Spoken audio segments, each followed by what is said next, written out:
Gusto nyo bang malaman ang tamang diskarte para umasenso, umunlad at magtagumpay sa negosyo? Nako, kung yan ang gusto mo, you're in for a treat. Bakit? Part 2 na po ng life-changing lessons mula kay Ginoong Francis Kong. Ito ay para sa mga OFWs, online sellers, business owners at mga empleyado na gustong magnegosyo.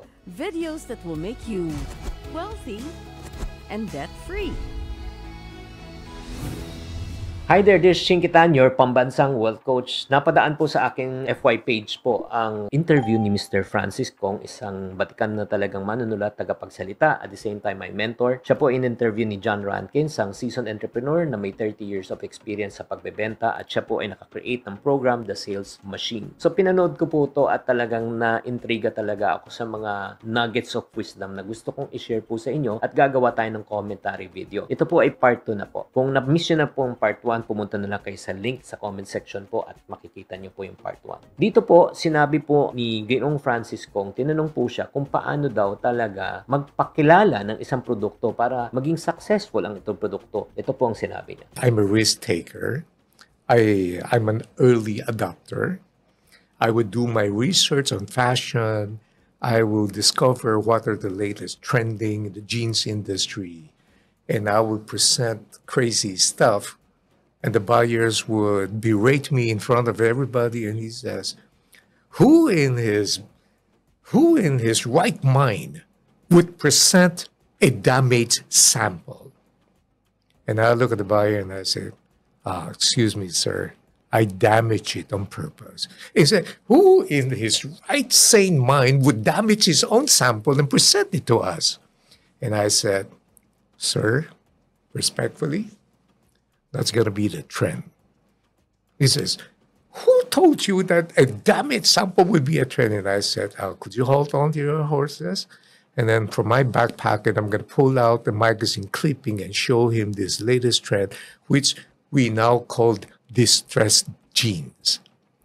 And I said, I purposely damaged that pair of jeans in order to show you the trend where we're gonna go. So, mga kaiponaryo, kung may naisip kang kakaiba, huwag kang matakot. Because innovation starts with people na handa silang pagtawanan. Basta may paninindigan. Lahat naman marami pong tumawa nung nag-umpisa po si Injapsia na magbenta ng chicken barbecue. Kasi sinasabi nila, nako, meron ng KFC, meron ng Jollibee, meron ng tapos hahabol ka pa. Walang naniwala. Pero tignan nyo naman, Injapsia is right now a very successful business person. Siya po lang nang may-ari dati ng Mang Inasal. Kaya nga, huwag nyong hihintayin na mag-agree ang lahat bago kami gawin. Hindi porket di pa sa uso, mali na agad. As a matter of fact, yung mga minsan yung mga weird ideas, yan ang mga winning ideas. Kaya kung alam mong makakatulong ito sa tao, go for it. Huwag mo ibase ang diskarte mo sa takot. Huwag mo ibase kung ano sabi-sabi ng iba. Okay, that's number 1. Number 2, ang tanong sa kanya, paano ba makabenta pa more? At ito naman sinabi niya. What I have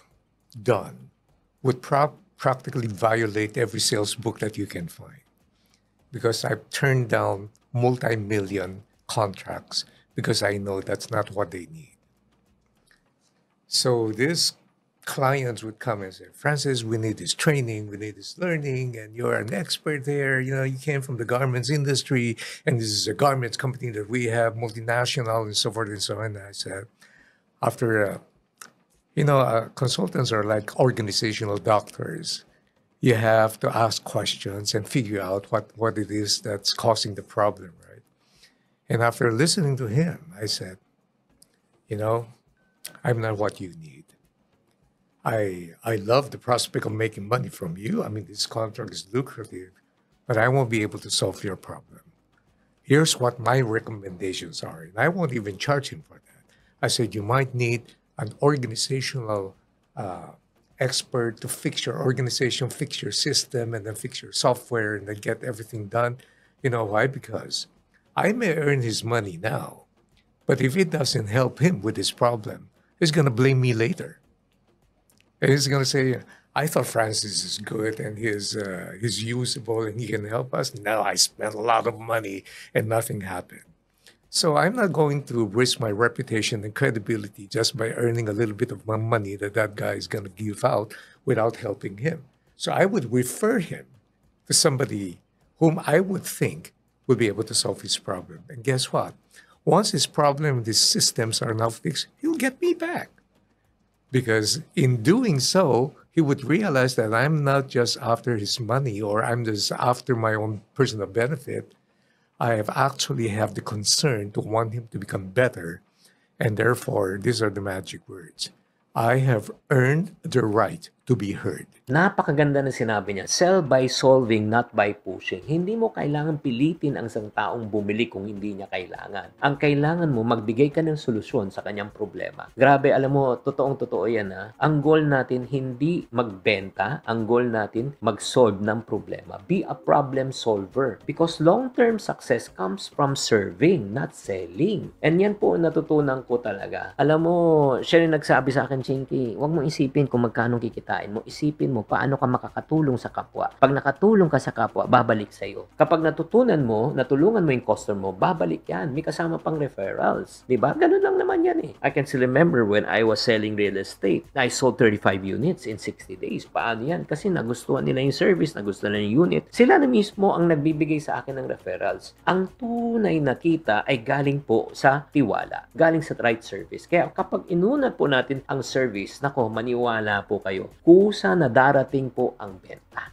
So, ang next naman na pinag-usapan po naman nila is paano ba talagang tumagal ang isang tao in his career, in his beliefs, at the same time in his business. At ito ang sinabi niya. Relationship is still very important. As a matter of fact, after this one, I rushed to do a webinar with the company. And it is because the first time we did it, I had very poor internet signal. Now, I can easily say, it's not our fault. It's the internet's fault. It's the signal's fault. You don't do that if you develop the relationship, right? Because for me, I delivered a failed product, even though you can't blame me for that. So what we did was we offered them, which is tonight, after this, I'm going to give you another one, and you don't have to pay me because we can't sleep. We know we did not deliver an excellent product. That relationship now will convert itself into what Seth Godin deeply believed in word of mouth marketing. And it's not because I want more business. It is because these guys paid me and they deserve the best. And I can't sleep until I know I've given them my best. And that has been the pattern of what has kept me in this industry for 25 years or more? Because that drive is still the same. It will never change. You go for what would be of the best interest for your clients and not just for me. That's what you said when you emphasize the word serve. I'm here to serve you. Totoo yan because relationships are irreplaceable. Alam mo, magbago man yung mga tools, di ba? May AI man yan, pero napaka-importante po. You have to build rapport because people will only buy from people they trust. People do not care how much you know until they know how much you really care. Alam mo, customer service is not an option. It is the business. Alam mo, pagka-happy ang customer, babalik sila. Pag hindi sila happy, hindi sila babalik. Kaya mas importante pa rin na may malasakit tayo. Yung mga taong siniservisyoan po natin. Alam mo, ang one thing that medyo missing na po sa panahon po ngayon is pera-pera na lang. Ang kulang talaga is building of trust and building of relationship. Kaya nga, always remember, bago pa tangkilikin ng tao, kailangan maramdaman nila na mahalaga sila sa iyo. Again, people do not care how much you know until they know how much you care for them. And last but not the least, ang tanong, sa pagdating po ng tinatawag ng AI, ano po ang mangyayari? Marami bang mawawala ng trabaho? At ito yung tugon niya. I've always been of the position that computers will never replace humans until today. That issue has been in question when personal computer came into the picture because of two Steves in the garage with nothing better to do than to create a dent in the universe, saying that we're gonna bring computer and made it personal. So people were afraid. The only people who were replaced were bank tellers. They were replaced by ATMs, right? But the bank tellers are still there. And I have been of the persuasion that says technology cannot replace a teacher. But a teacher with technology can replace a teacher without, until today. Because in our own company, We replace 4 copywriters with 1 professional writer and with ChatGPT 4.0. That technology alone can churn out a lot more stuff than all these guys banded together and in just a few seconds. So that alone opened my eyes and said, and we're just at the beginning phase of AI. However, let's not hype it too much. I will pull a line from Amos Tversky, who says, a lot of people study artificial intelligence. Me, I'm interested in natural stupidity. So, to think that AI can replace people with a dystopian view watching Arnold Schwarzenegger, the Terminator coming in, that's just way out of line.